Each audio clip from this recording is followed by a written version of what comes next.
दोस्तों, Coca Cola और Pepsi दुनिया के सबसे बड़े सॉफ्ट ड्रिंक रिवल्स है।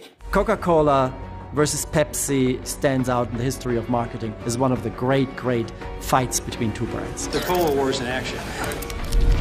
The battle between Pepsi and Coke isn't really a battle, it's an all-out war. The supermarket shelf is the front line in the Cola War. Pepsi and Coke slugging it out in the world's longest-running business battle. Is that all you got? These two products, Pepsi and Coke, have been going at it eyeball to eyeball. And in my view, the other guy just blinked. Legal cases से लेकर marketing strategy तक हर जगह Pepsi और Coke एक दूसरे को नीचे गिराने का एक भी मौका नहीं छोड़ते हैं। इस बिजनेस बैटल का सबसे भयानक एपिसोड हुआ 1992 में, जब कोका कोला ने एक ऐसी सुसाइड स्ट्रेटजी का इस्तेमाल किया जिसे पेप्सी का हज़ारों करोड़ का नुकसान हुआ। और ये जंग एक ऐसे प्रोडक्ट को लेकर चली जिसको पेप्सी ने नाम दिया था crystal Pepsi. There's never been a product quite like it. I love it. It's refreshing, clear taste. This is different. Gentlemen, I give you Crystal Pepsi. The big cola companies are not about to be left out in the cold, Bill. How about a clear cola, Ray? Crystal Pepsi really appeals to everyone at all ages, especially the health-conscious consumer. Do you like it? Well, it tastes a lot like a cola. ये suicide strategy इतनी भयानक थी कि पहले साल जहां crystal Pepsi ने 4000 करोड़ का रेवेन्यू कमाया, वहीं अगले ही साल पेप्सी की गलती और कोका कोला की सुसाइड स्ट्रेटजी की वजह से पेप्सी की हालत इतनी ख़राब हो गई कि उन्होंने क्रिस्टल पेप्सी को बनाना ही बंद कर दिया। Everybody tried Crystal Pepsi.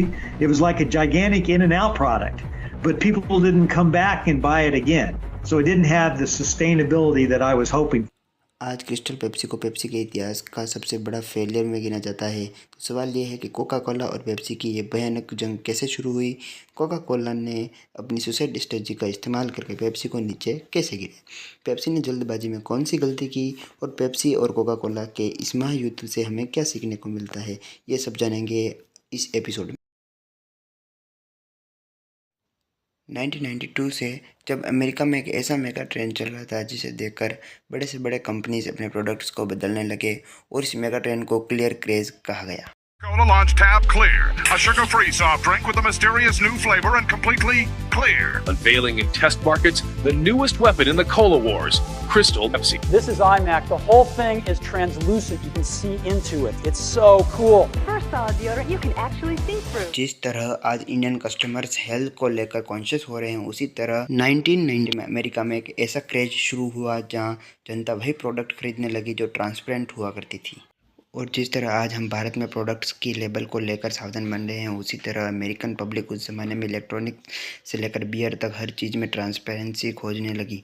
देखते देखते ये एक मार्केटिंग फेड बन गया। जॉनसन एंड जॉनसन ने जेल को क्लियर जेल में बदल दिया, पेंटी ने क्लियर शैम्पू बनाए और यहाँ तक कि 1998 में एप्पल ने भी अपने AIM को ट्रांसलेंट बना दिया। और उस वक्त US सॉफ्ट ड्रिंक मार्केट में कोका कोला और पेप्सी के बीच कट थ्रोट कॉम्पिटिशन चल रही थी। एक तरफ कोका कोला के पास 19.7% मार्केट शेयर था और पेप्सी के पास 17.8 मार्केट शेयर था। उसमें US इकोनॉमी रिसेशन से गुजर रही थी। People were very worried about getting displaced from their job as 40 to 55-year-old workers and being unable to find new jobs. और ऐसे में पेप्सी की टीम बस यही सोच रही थी कि कोका कोला को कैसे हराया जाए। और तभी पेप्सी के स्ट्रेटजी को एक आइडिया आया। उन्होंने सोचा कि अगर उन्हें 1992 के मार्केट में अपनी जगह बनानी है तो उनको अमेरिका के क्लियर क्रेज पर कैपिटलाइज करना होगा, क्योंकि तभी तक जो भी company clear food product launch करती थी, जनता उन्हें हेल्दी मान लेती थी, जिसकी वजह से उनके सेल्स बढ़ते जा रहे थे। तो पेप्सी ने सोचा कि कोका कोला को हराने के लिए यही उनका सीक्रेट वेपन बन सकता है। तो पेप्सी के स्ट्रेटजी ने सोचा कि फटाफट 9 महीने में क्रिस्टल पेप्सी को लॉन्च करते हैं और पूरे अमेरिकन मार्केट को कैप्चर कर लेते हैं। अब देखा जाए तो पेप्सी जैसे बड़े कंपनी को अगर कोई भी प्रोडक्ट लॉन्च करना है तो वह बहुत ही सावधानी से काम करते हैं। तो पहले मार्केट रिसर्च होती है, फिर प्रोडक्ट सैंपल बनते हैं, फिर टेस्टिंग होता है, फिर क्वालिटी चेक होती है, फिर पैकेजिंग टेस्ट होते हैं और फिर थोड़ा थोड़ा करके प्रोडक्ट को मार्केट में लॉन्च किया जाता है। लेकिन इस बार उन्होंने सोचा कि सुपर बोल को टारगेट करते हैं और सुपर बोल की मार्केटिंग की वजह से वो प्रोडक्ट को सक्सेसफुल बना पाएंगे। National Football League proudly presents a small world salute to 25 years of the Super Bowl. then the Giants are going to the Super Bowl. The road to the Super Bowl can be a perilous journey. We can take them, man. We can take them out. We can break their will and we can take them out, man. नहीं पता उन्हें बता दे, super ball US का IPL है, और जिस तरह IPL एक क्रिकेट टूर्नामेंट है, सुपर बॉल एक अमेरिकन फुटबॉल टूर्नामेंट है। जिस तरह भारत में आईपीएल का क्रेज़ है, उसी तरह यूएस में सुपर बॉल का क्रेज़ है। और सबसे इम्पोर्टेंट बात, जिस तरह आईपीएल के एड स्लॉट्स लाखों रुपए में बिकते हैं, उसी तरह 1992 में सुपर बॉल का एक 30 सेकंड का एड स्लॉट का कॉन्ट्रैक्ट था $850,000, यानी लगभग 7 करोड़ रुपए।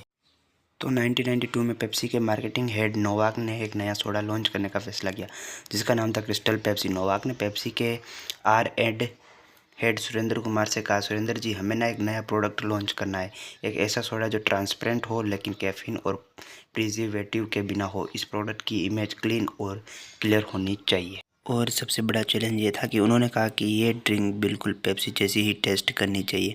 अब इस प्रोजेक्ट में एक बहुत बड़ी दिक्कत थी, पेप्सी के मैनेजमेंट ने कुमार जी को पेप्सी की असली रेसिपी दी ही नहीं, क्योंकि पेप्सी की रेसिपी जो है वो एक सीक्रेट है, जो सिर्फ कुछ गिने चुने एग्जीक्यूटिव्स के पास ही थी। फिर भी कुमार जी ने शुगर और सॉल्ट्स का एक ऐसा मिश्रण बनाया जिससे क्लियर सोडा बन पाया। और इसके बाद पेप्सी ने जल्दी में कुछ फोकस ग्रुप के साथ अपने प्रोडक्ट को टेस्ट किया और जल्दी क्लियर पेप्सी को मार्केट में लॉन्च कर दिया। और सुपर बॉल की एड के बाद क्लियर पेप्सी अमेरिका के हज़ारों रिटेल स्टोर्स में बिकने लगा, और पहली साल में क्लियर पेप्सी इतना बड़ा हिट था कि क्लियर पेप्सी ने लगभग 4000 करोड़ रुपए कमाए। उसके बाद जो हुआ, उसने पूरे मार्केट को हैरान कर दिया। पूरे मार्केट ये देखकर हैरान हो गई कि उस साल के बाद अचानक से क्लियर पेप्सी इतना बड़ा फेलियर निकला। पेप्सी ने क्लियर पेप्सी को बंद ही कर दिया। Peter has what I call an epic fail. The business, did take off when we launched Crystal Pepsi. I mean, everybody tried Crystal Pepsi. It was like a gigantic in-and-out product, but people didn't come back and buy it again. So it didn't have the sustainability that I was hoping for. तो सवाल ये है कि Pepsi ने 4000 करोड़ रुपए कमाने के बाद भी क्लियर पेप्सी को बंद क्यों कर दिया। दोस्तों, इस प्रोडक्ट को बनाने के प्रोसेसर में पेप्सी ने 3 बढ़िया गलती करी, और अगर आप एक सक्सेसफुल बिजनेस चलाना चाहते हो तो प्लीज़ इन गलतियों को अवॉइड करें।